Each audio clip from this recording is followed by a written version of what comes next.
Friends, ఈ story మీలో ఎవరిదన్నా కావచ్చు. Ramya's journey to success in TET. మీరు టెట్కి లేదా ఏదైనా కాంపిటీటివ్ ఎగ్జామ్కి ప్రిపేర్ అవుతుండవచ్చు, లేదా జస్ట్ స్పోకెన్ ఇంగ్లీష్ నేర్చుకుంటుండవచ్చు. ఏదైనా సరే మీరీ స్టోరీకి కనెక్ట్ అవుతారు. ఈ స్టోరీ ద్వారా మనం ఇంగ్లీష్ నేర్చుకుందాం.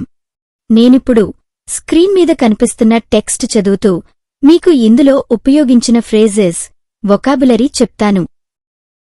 When I look back at my journey of preparing for the teacher eligibility test, I feel proud of how far I have come. It was not easy at all. In the beginning, I struggled with time management and self-doubt. I had to balance household responsibilities along with my preparation, and many times I felt exhausted. There were moments when I thought of giving up, but my dream of becoming a teacher kept me moving forward. Friends, Ramya తన విజయవంతమైన teacher eligibility test ప్రయాణాన్ని మనకు ఇన్స్పిరేషనల్గా చెప్తోంది. ఇప్పుడు మనం ఈ మొదటి పారాలోని ఒక్కొక్క ఇంగ్లీష్ వాక్యం డీటెయిల్గా నేర్చుకుందాం. మొదటి sentence. When I look back at my journey of preparing for the teacher eligibility test, I feel proud of how far I have come. దీని అర్థం, టీచర్ ఎలిజిబిలిటీ టెస్ట్కి సిద్ధం అయిన నా ప్రయాణాన్ని వెనక్కి చూసుకుంటే నేను ఎంత దూరం వచ్చానో అని గర్వంగా అనిపిస్తోంది. ఇదొక కాంప్లెక్స్ సెంటెన్స్. ఇందులో 2 క్లాజులు ఉన్నాయి చూడండి. ఈ సెంటెన్స్లో ఉపయోగించిన ఫ్రేజెస్ చూద్దాం. When I look back at అంటే నేను వెనక్కి చూసుకున్నప్పుడు లేదా నేను తిరిగి ఆలోచించినప్పుడు అని. I feel proud of. Feel proud అంటే గర్వపడటం. ఆఫ్ అంటే గురించి. ఇక్కడ టెట్ జర్నీ గురించి గర్వంగా అనిపిస్తోంది అని. I feel proud of. నాకు గర్వంగా అనిపిస్తోంది.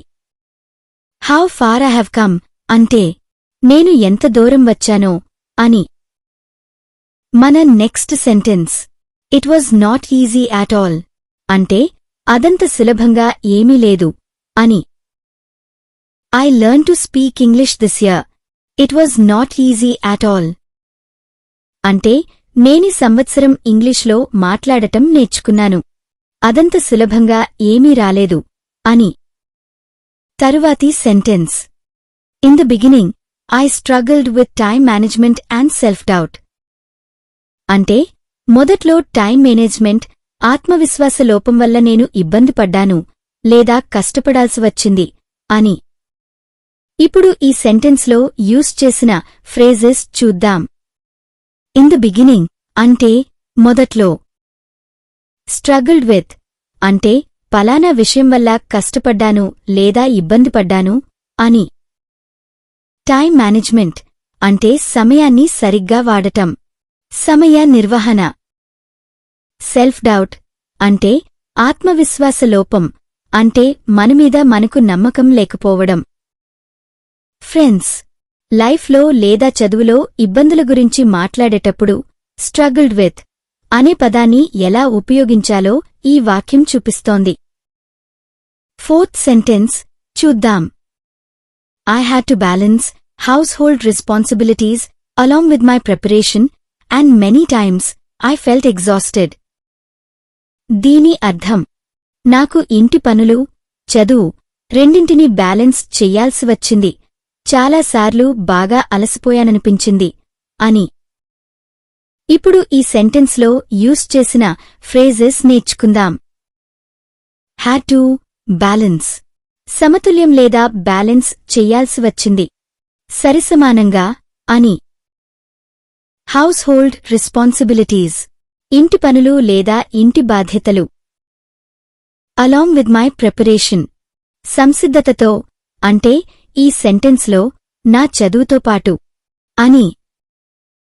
మెనీ టైమ్స్, చాలాసార్లు. ఫెల్ట్ ఎగ్జాస్టెడ్, బాగా అలసిపోయినట్టు అనిపించడం. ఫ్రెండ్స్, ఒకదానికన్నా ఎక్కువ పనులను ఒకేసారి చేసేటప్పుడు బ్యాలెన్సింగ్ రెస్పాన్సిబిలిటీస్ అనే ఫ్రేజ్ని కామన్గా ఉపయోగిస్తాము. సాధారణంగా మనం అలసిపోయాను అని చెప్పడానికి టైర్డ్ అనే పదం యూస్ చేస్తుంటాం. ఎగ్జాస్టెడ్ అనే పదం టైర్డ్ అనే పదం కన్నా స్ట్రాంగ్గా తెలియచేస్తుంది. అంటే ఈ పదం అర్థం బాగా అలసిపోయాను అని. ఇప్పుడు ఈ పారాలోని లాస్ట్ సెంటెన్స్ చూద్దాం. There were moments when I thought of giving up, but my dream of becoming a teacher kept me moving forward. అంటే వదిలేయాలని అనిపించిన సందర్భాలు ఉన్నా టీచర్ అవ్వాలనే నా కల నన్ను ముందుకు నడిపించింది అని అర్థం. ఈ సెంటెన్స్లో యూస్ చేసిన ఫ్రేజెస్ చూద్దాం. There were moments. అలాంటి సందర్భాలు ఉన్నాయి. Thought of giving up. ప్రయత్నించడం, వదిలేయాలని అనుకోవడం. My dream of becoming a teacher. Teacher అవ్వాలనే నా కల. Kept me moving forward.